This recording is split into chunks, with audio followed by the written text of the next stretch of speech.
Hello friends, welcome to நிலை சமையல். நாம் இன்றைக்கி வெண்டைக்காய் ஃப்ரை எப்படி பண்ணுறதுன்னு பார்க்கலாம். நான் இன்றைக்கி 1/4 கிலோ வெண்டைக்காய் எடுத்திருக்கேன். இந்த மாதிரி கட் பண்ணி வச்சுக்கோங்க.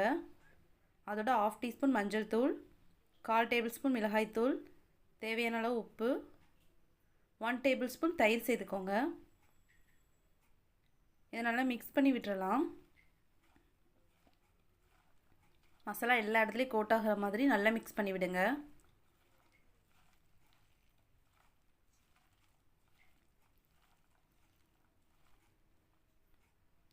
இதை ஒரு அரை மணி நேரத்துக்கு அப்படியே விட்டுருங்க.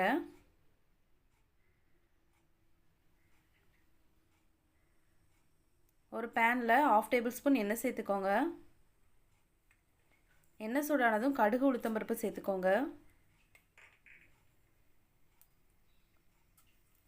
1/2 டீஸ்பூன் ஜீரகம், ஒரு கொத்து கருவேப்பிலை,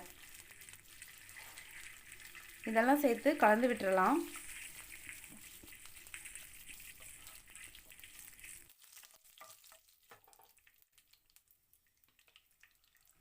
இதோட நம்ம மசாலா கோட் பண்ணி வச்சுருக்க வெண்டைக்காவையும் இதில் சேர்த்துடலாம்.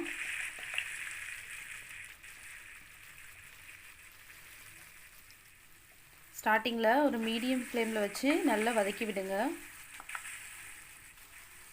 அட்லீஸ்ட் ஒரு 7லேருந்து 8 நிமிஷமாவது நல்லா வதக்கணும். அப்போ தான் அதோட பிசுபிசுப்பு தன்மைலாம் போய் நல்லா மொறுமொறுன்னு வெண்டைக்காய் ஃப்ரை ஆகி வரும்.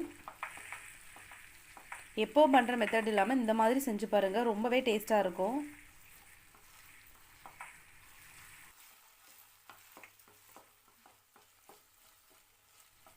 பாருங்கள், அதோட பிசுபிசுப்பு தன்மைலாம் கொஞ்சம் கொஞ்சமாக போகுது. இந்த மாதிரி ஃப்ரை பண்ணிட்டே இருங்க. இந்த மாதிரி பிசுபிசுப்பு தன்மை கம்மியானதும் நீங்கள் கொஞ்சம் அடுப்பை சிம்மில் வச்சிடலாம். சிம்மில் வச்சு நல்லா வதக்கி விடும்போது தான் நல்லா வெந்து வரும்.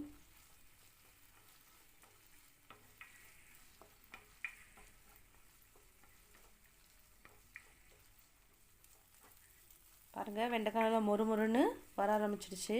உங்களுக்கு எந்த அளவுக்கு ஃப்ரை ஆகணுமோ அந்த அளவுக்கு நீங்கள் ஃப்ரை பண்ணிக்கலாம்.